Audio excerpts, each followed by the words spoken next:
Hello guys, for today's mini vlog, samahan ko binata ko sa Osaka para umattend ng open campus sa school na gusto niya pasukan sa kolehiyo. Yun, 5 PM pa lang umalis na kami ng Kitakata dahil babiyahe pa kami ng almost 1.5 hour patungong Fukushima Airport. For the driver lang lola nyo.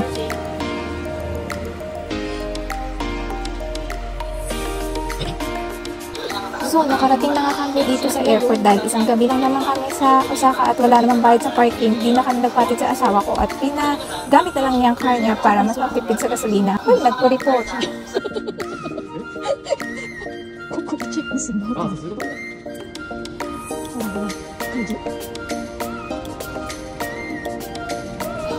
At dahil napaaga ang dating namin sa airport, nagpicture-picture muna kami. For the mall nilang dating.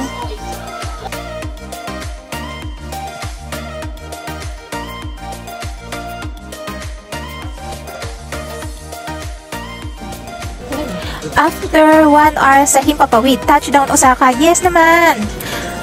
From here, dito sa Itami Airport, hinanap namin yung bus station patungong Shin Osaka, kung saan andun yung campus. Ayan, sumakay na nga kami ng bus. 40 minutes din ang biyahe papunta dun sa Shin Osaka. Pagkababa nga namin, hinanap na namin yung campus. Siguro mga 10 minutes from Shin Osaka to Osaka Visual Art Academy. Ay, kapagod! At habang naglalakad nga kami, ang dami naming nadaan ng mga branded store dito. Grabe, ang dami. Nandiyan ang Louis Vuitton, Bulgari, Cartier, at kung ano-ano pa. Nakakaluwa ng mata. Sana all maraming money. Huy! Bulgari.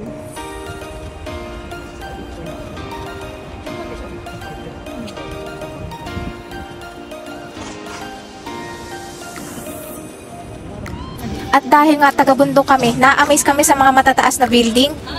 Kasi dito sa Fukushima, puro nagtataas ang bundok lang ang nakikita namin. Huy!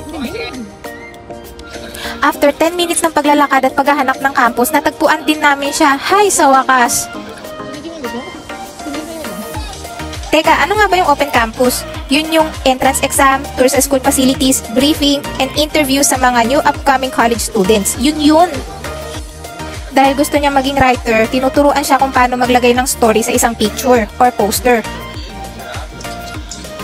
Kung paano mag-balance ng design at paano gumawa ng tamang visual. At yung babae yan na magiging instructor niya.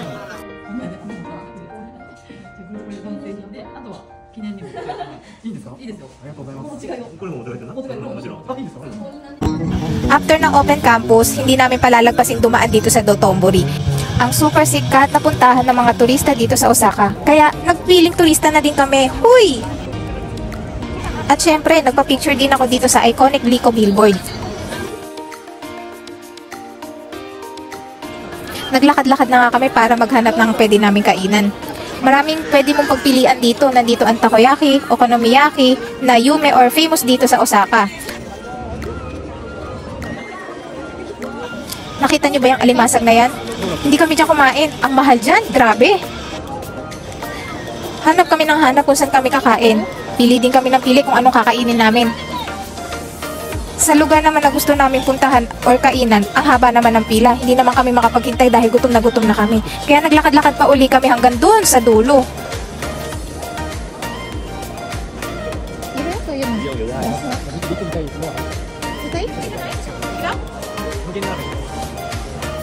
Nakailang ikot o nakailang balik na nga kami kung saan dyan. Hindi talaga kami makapag-decide kung saan kami kakain.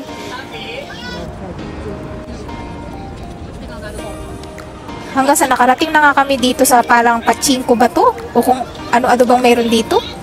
O mga bilihan ng souvenir ata itong mga to.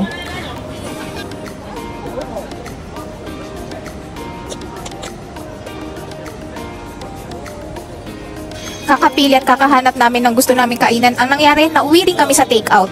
Tinake-out na nga lang namin yung takoyaki at saka ano pa ba yung na-order namin, nakalimutan ko na. At doon na nga kami sa hotel kumain.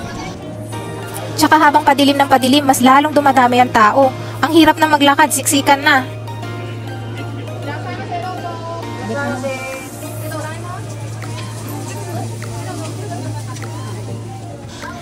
At syempre, okonomiyaki. Huy, ang sarap!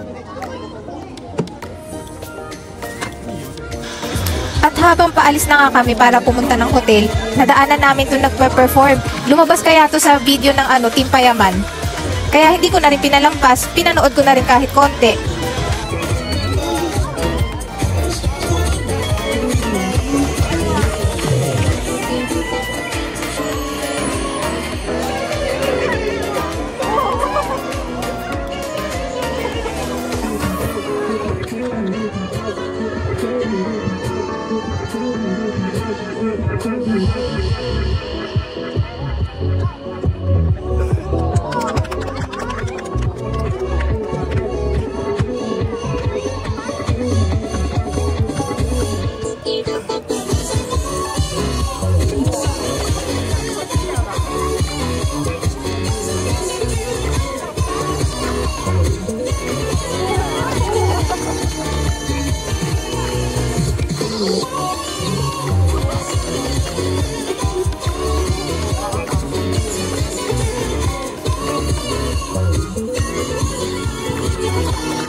Kinabukasan at dahil hapon pa naman ang flight namin pabalik ng Fukushima, sika ko nandito na rin naman kami sa Osaka, kaya dumaan na lang din kami sa USJ. Wow! First time ko dito! Namin pala!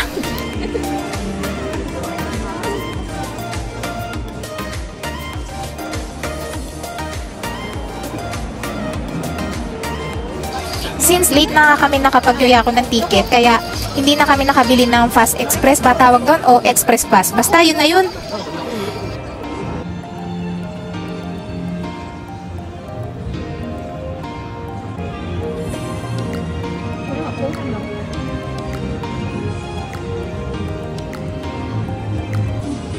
Una muna namin hinanap yung Harry Potter kasi alam nyo na, Harry Potter lover.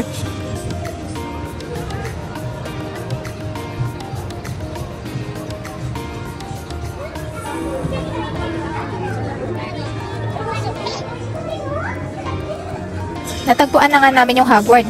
Oh, ayun, si ate, nagkamot pa ng puwet. Uy, bakit ganun? Sobra akong kinikilig. Ewan ko kung bakit. Siguro dahil lumalabas yung aking inner childhood. Wow, English yun ah. Pagpasok nga namin, grabe na ang tao. Nakaka-amaze lang, para ka talagang nasa loob ng movie. Ayun oh, ang saya-saya ng lola nyo oh.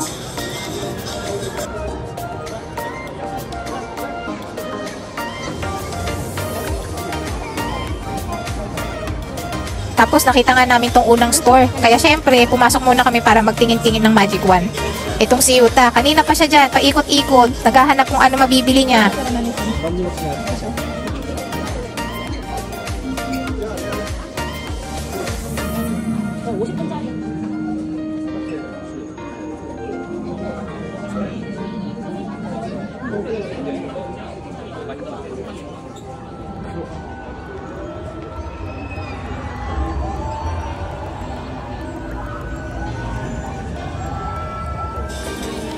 Hanggang sa nakapag-decide na siya, may napili na siya na pwede niyang ibigay sa girlfriend niya dahil yung girlfriend niya favorite din ng Harry Potter. Pero, libro, hindi yung movie.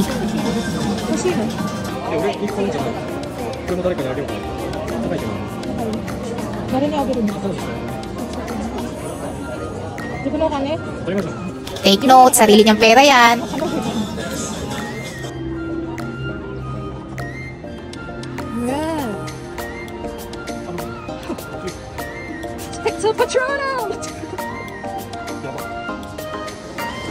Siyempre, hindi ko palalampasin ng butterbeer kaya pumila din kami kahit mainit. At siyempre, bumili din ako ng souvenirs like yung mug at saka yung boshi or yung sombrero ng Gryffindor.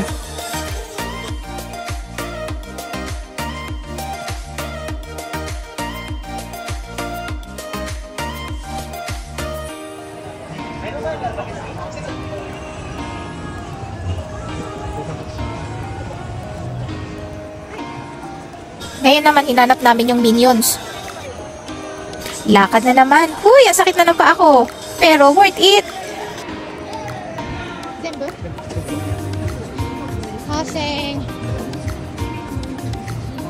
Kasing hakyakin. Hanggang sa ito na nga, natagpuan na namin ang Despicable Me. Grabe, nakakakilig na naman. Nakikita ko na naman ng mga Minions.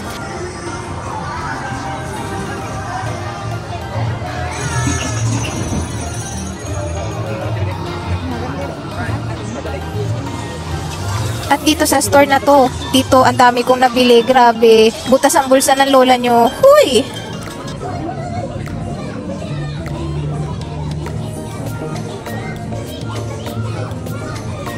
Niloloko pa nga ako ni Yuta dyan. Sabi niya nawala niya yung susi ng locker namin. Nakulo ko talaga.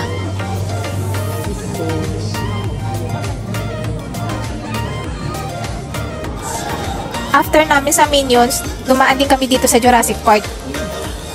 At nakita ko nga tong akala mo totoong dinosaur eh. Ngayon ko lang nalaman na ang dinosaur pala ay tumatahol eh.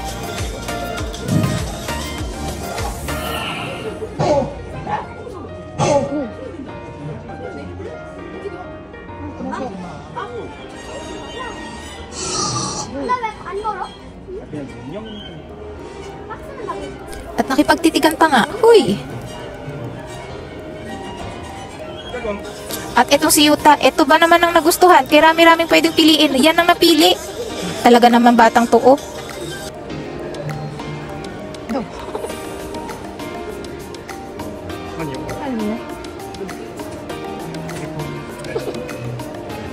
Pagkatapos nga namin dito, pumila muna kami ng halos 1 oras para kumain. Tapos ayan na nga, nagsisimula na nga yung show ng Waterworld, kaya pinanood na muna namin to. Grabe naman ang putukan dito eh, pasabog doon, putok dito. Kaya gulat na gulat lagi ang lola nyo.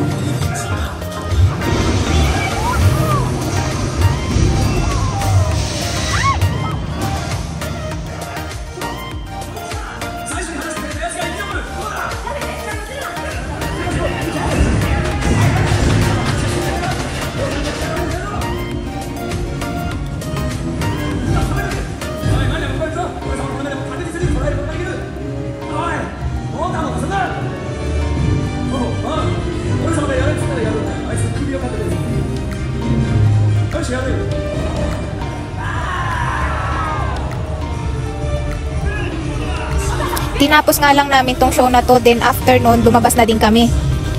Kasi hahanapin pa namin yung bus station patungong Itami Airport, pabalik na Fukushima.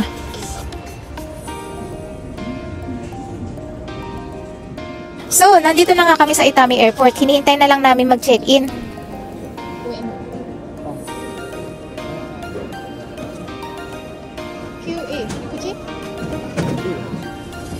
At ayan na nga, pasakay na kami ng eroplano. Grabe, hirap na akong ihakbang yung mga paa ko.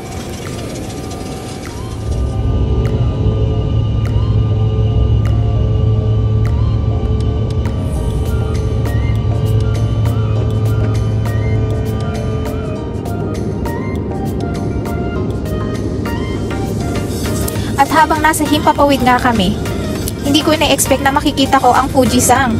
Nang kasing level ko lang ang taas, grabe, nakaka-amaze.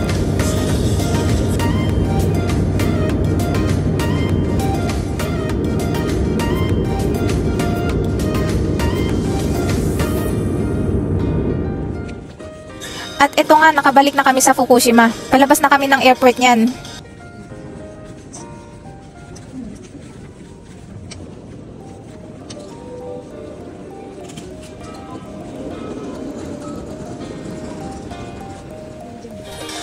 So, ayan na. Pupunta na kami dun sa aming sasakyan. At uwing-uwi na talaga ako. At sakit-sakit na kasi ng mga binti at pa ako. At itong si Yuta, alam ko pagod na rin to eh.